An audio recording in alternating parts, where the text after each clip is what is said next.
अस्सलामुअलैकुम, नमस्ते, सत श्री अकाल। उम्मीद करता हूँ ठीक होंगे, खुश होंगे। दोस्तों जहाँ रहें खुश रहें, माँ बाप का ख्याल करें, क्योंकि माँ बाप हैं तो सभी हैं। दोस्तों आज की हमारी वीडियो है खान सर की। टाइटल हिंदी में है कि करें दोबारा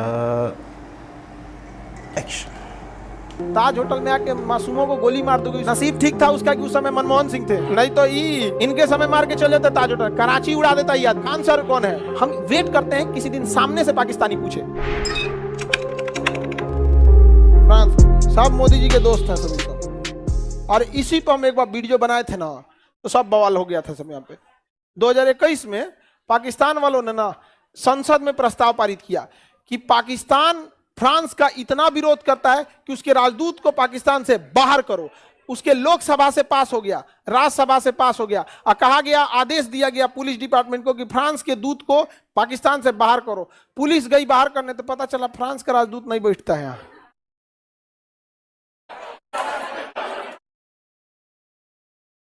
तो हम पाकिस्तान वालों को बोले थे कि गधो समझ जाओ थोड़ा, तुम पंचर बनाने वाले, राफेल बनाने वाले से टक्कर लिए हो। पाकिस्तान वाला भड़क गया। क्या हो गया? भड़क गया।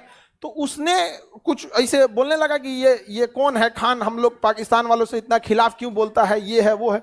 अरे यार तुम्हारे खिलाफ बोलते क्यों है? तुम हम लोग के खिलाफ ही तुम रहते हो, तुम्हारी इज्जत हम कैसे कर सकते हैं? ताज होटल में आके मासूमों को गोली मार दोगे, इसके बाद सोचो खान सर इज्जत से बतियाए। नसीब ठीक था उसका कि उस समय मनमोहन सिंह थे, नहीं तो इनके समय मार के चले थे ताज होटल, कराची उड़ा देता ये आदमी। नहीं समझे? तो हम बोले, और तब से लेके हमारा पीछे पड़ा है सब, ये आदमी कौन है, ये आदमी कौन है। अब खान सर कौन है? अच्छा, उसका देखा देखी भारत में कुछ पूछने लगा।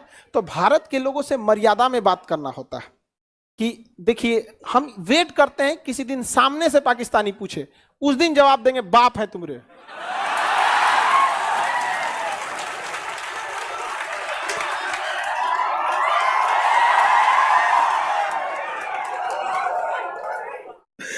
अब भारत के इंसान है, हमारे भाई लगेंगे, कोई बड़े बुजुर्ग हैं, तो आदमी थोड़ा सा इज्जत से बात करता। अब तक हम इसी वेट में है कि सामने से पूछ।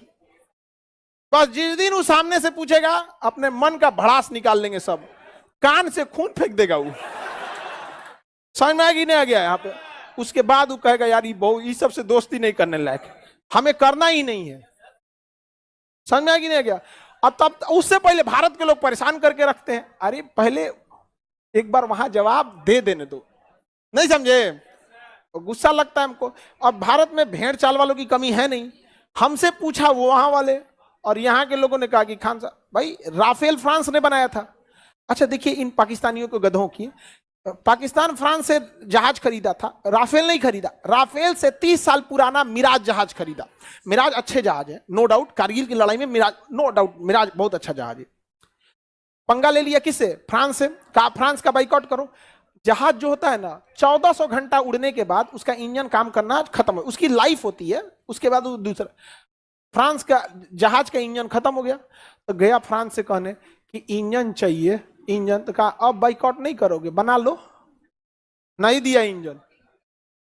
आप बताइए ठीक किया कि गलत किया? हाँ ठीक किया यहाँ पर। और हमको परेशान करके रख दिया सब। कौन है खान, ये कौन है? हमसे इंडिया के लोग पूछते हैं तो भैया हमारे भाई हैं, उनको तो आदमी बताता है, आराम से बोलता है। लेकिन अभी भी हम किसके इंतजार में हैं?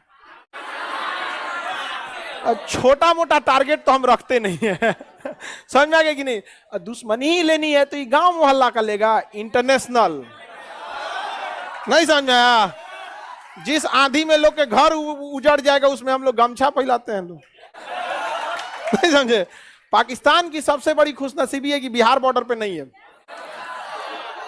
नहीं तो ये क्या बता रही थी? टोना मार के ऊपर आंख आना कर देती नहीं।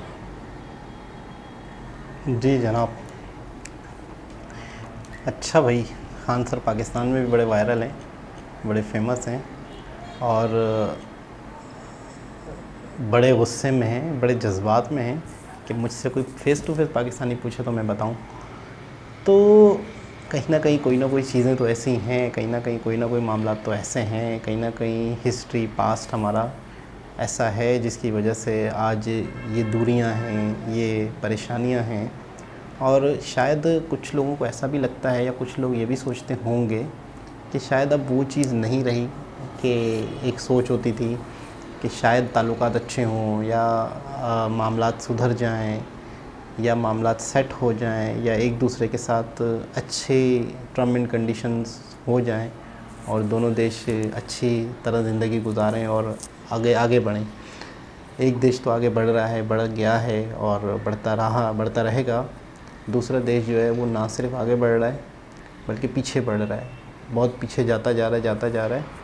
तो जो देश तरक्की नहीं कर रहा तो उसे अपनी गलतियां देखनी चाहिए, कहाँ मैं गलत हूँ, कहाँ मुझसे मिस्टेक हुई है, कहाँ पे मुझे और सुधार करना चाहिए अपने आप में, अपनी पॉलिसीज़ में, किन देशों के साथ अच्छे ताल्लुकात हों, किन के साथ ना हों। तो ये रिवाइंड करना होगा अपने आप को, चीज़ों को देखना होगा, समझना होगा। तो ताज होटल वाले के हवाले से कहा कि अगर वो होता तो वो का मतलब इन्होंने प्राइम मिनिस्टर नरेंद्र मोदी जी के हवाले से कहा है। मनमोहन सिंह एक नरम दिल के इंसान हैं, एक सॉफ्ट और इकोनॉमिक्स के हवाले से वो मेरे ख्याल में शायद एक्सपीरियंस रखते थे, तो उनकी नेचर अलग है। उनका इस तरीके से अटल बिहारी वाजपेयी भी सॉफ्ट नेचर के थे, वो भी उन्होंने बहुत अपने वक्त में कोशिश की पाकिस्तान के साथ अच्छे ताल्लुकात हो जाएं। उनके दौर में और मुशर्रफ के दौर में काफ़ी कोशिशें रही थी। और लाल बहादुर शास्त्री साहब भी एक नरम दिल के थे, एक सेंसिटिव पर्सन थे। बाकी ये कि नरेंद्र मोदी जी का कहा है कि अगर ये इस तरह से होता तो फिर वो कोई और जवाब देते, कोई और तरीके से जवाब होता। तो हर चीज़ का जो वक्त होता है वो अपने हिसाब से बेहतर होता है और हमें अंदाज़ा नहीं होता। तो ये है कि मेरी दुआ है, मेरी एक तमन्ना है, मेरी खुशी है कि हालात बेहतर हों और खान सर जो है ये खान सर जो हैं पाकिस्तान में भी आके, लाहौर में भी आके पढ़ा रहे हों, इनके भी सेशन हो रहे हों। इस्लामाबाद की यूनिवर्सिटी में एज ए स्पीकर आया करें, ये कराची यूनिवर्सिटी में भी कभी खान सर का लेक्चर हो रहा हो और यहाँ के बच्चों को भी तालीम मिले, यहाँ के बच्चों को इस तरह के इन फ्यूचर का सोच है, ख़्याल है, इन फ्यूचर इस तरह के कुछ मामलात हो जाएं जिससे सबका बेनिफिट हो रहा हो, सबका फ़ायदा हो रहा हो। पिछले दिनों मैंने वीडियो देखी तो मुझे बड़ी खुशी हुई थी कि सार्क यूनिवर्सिटी भी है, लेकिन ये है कि वो सही तरीके से एक्टिव नहीं है जिस तरीके से होनी चाहिए। एक्टिव तो है लेकिन फंडिंग वगैरह के हवाले से उस पर वर्क नहीं हो रहा था। तो इस तरह की चीज़ें हों, बेशक अगर अलग अलग देश हैं भी सही, तो मामलात तो अच्छे हो सकते हैं। और सबसे ज़्यादा बेनिफिट जो एक दूसरे को दे सकते हैं कंट्रीज़, वो सबसे ज़्यादा बेनिफिट पड़ोसी दे सकते हैं। और इंडियन को तो ये तक का अंदाज़ा है कि अगर हमारे पड़ोस में मामलात सेट नहीं है तो हमारी तरक्की में भी रुकावट है। मतलब इंडिया तो ये चाहता है कि हमारे आसपास के जितने भी देश हैं वो भी तरक्की करें, वो भी खुशहाल हों। वो खुशहाल, अगर वहाँ बहुत ज़्यादा गुर्बत हो जाएगी तो यहाँ पर भी मसले मसाइल होंगे, यहाँ पर भी प्रॉब्लम्स होंगी। दूसरा देश तरक्की करेगा तो इंडिया का भी इसी में फ़ायदा है। ये तक उनको अंदाज़ा है कि पड़ोस भी, आसपास के देश भी डेवलप हों। तो दोबारा किसी और वीडियो से आपसे मुलाकात होगी, जब तक के लिए अल्लाह हाफ़िज़।